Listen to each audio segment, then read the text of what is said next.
I never told anyone this before, but when I was a kid, I used to wet the bed. Not all the time, just, once in a while, maybe once every 2 weeks or so. And my mom would get really mad at me because I'd have to sleep on the floor as punishment. One night I woke up from a nightmare and immediately ran to the bathroom to pee. As I was unbuttoning my fly, I saw something sitting on the toilet, something that made the hair on the back of my neck stand up. It was an old, worn leather suitcase. I didn't own any suitcases, and I was pretty sure my parents didn't either. The suitcase looked like it had been sitting there for years, covered in dust and with a big, nasty spiderweb draped over the top of it. Curiosity got the better of me, so I carefully lifted the web and opened the suitcase. Inside was a bunch of old, yellow documents, a typewriter, a magnifying glass, a small notebook, and a key.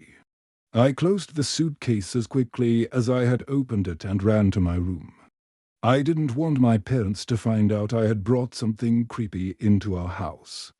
They were already strict enough as it was. The next morning I got in a lot of trouble for, of course, wetting the bed, and when my mom stripped the sheets off, she found the key I had brought into the house in my pocket. She didn't say anything. She just took the key and locked it in her room. I was confused. But I didn't dare ask any questions. My parents always got mad when I asked them where they got certain things or why they did certain things. But that key had me really curious. So one day after school, while my mom was still at work and my dad was still asleep, I snuck into my parents' room and started looking round. I found the key on the dresser and tried to fit it into the lock. Sure enough, it was the only key that worked. I opened the door and stepped inside. The room was completely empty except for a single rocking chair in the corner. I sat down in the chair and started flipping through the old yellow documents. There were pages and pages of strange symbols and numbers, nothing I could make sense of. I felt something brush against my leg, and I jumped startled.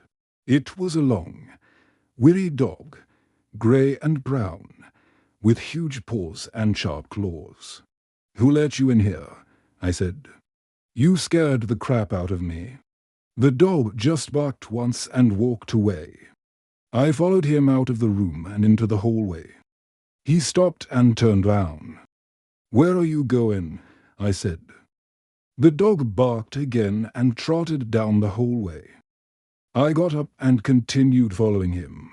He led me to a door I had never seen before. It was a basement door. I reached out and pushed it open. The stairs were steep and narrow, and the air coming from the basement was stale and cold. I started to walk down, but then the dog yelped and ran away. I called out, "Hey," but he didn't respond. Instead, he disappeared. And then I heard a voice behind me. "Did you see a dog?" I spun round to see my mom standing in the basement doorway. Yeah," I said. "What are you doing here? You should be at school." She didn't answer right away. "Did you see a dog?" She asked again. "Yeah," I said. "What's going on?" Still no answer. She just kept staring at me. And then she said, "Come with me." She led me down the basement stairs and into a dark, dank room. There were cobwebs everywhere and the floor was dirt. In the corner was a wooden box filled with old documents. And sitting beside it was the same dog from before. He looked up at us and then started barking furiously. "It's okay, boy," my mom said. "He's with me." She turned to me and said, "These are your family's documents. Your grandpa had a secret family, a secret he hid from everyone." She opened the box and handed me a piece of paper. It was covered in the same strange symbols I had seen before. "What does it mean?" I asked. "I don't know," she said. "But I think you do. I think you need to find out what these mean, what your grandpa was involved in. You can't do it today. You can't do it tomorrow. You have to do it now." I reached out to take the paper, but she slapped my hand away. "No, you don't understand," she said. "This is too dangerous for you. You shouldn't be involved."